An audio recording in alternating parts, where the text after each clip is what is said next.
দেখো ফ্রেন্ডস, আমার শ্বশুর মশাই আজকে মুড়ি খাবার করছে। সকাল সকাল বেগনি বানাচ্ছে। কি কি দিয়েছে জানো বেগনিতে?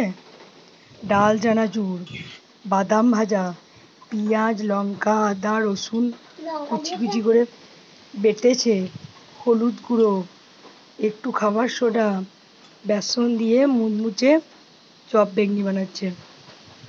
আমার শ্বশুরমশাই মুড়ি খাবার করতে এক্সপার্ট। ভ্যারাইটিস মুড়ি খাবার করেন, তালের বড়া করে দেন। আমি লুচি পরোটা রুটি তেমন বানাতে পারি না। শ্বশুরমশাই বলেন, তুমি কি খাবে বলো। আমাকে তো বৌমা বলে না, আমার নাম ধরেই ডাকে। তুমি কি খাবে বলো, করে দিচ্ছি।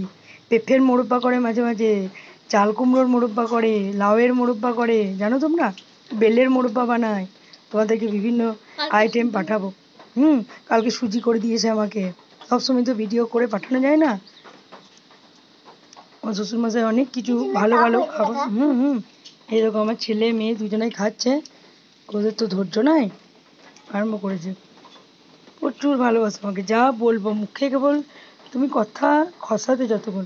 আমার ছেলে দুটো যখন পেটে ছিল তখন তো বলতো, তুমি কি খেতে চাও বলো, আমি করে দেবো, রেডি। ঝাল ছাড়া ভালোবাসে না। ঝাল খুব খায়, ঝাল ভালোবাসে না। ছেলে দুটো লেগে ঝাল করতে পারে না বলে দুঃখ।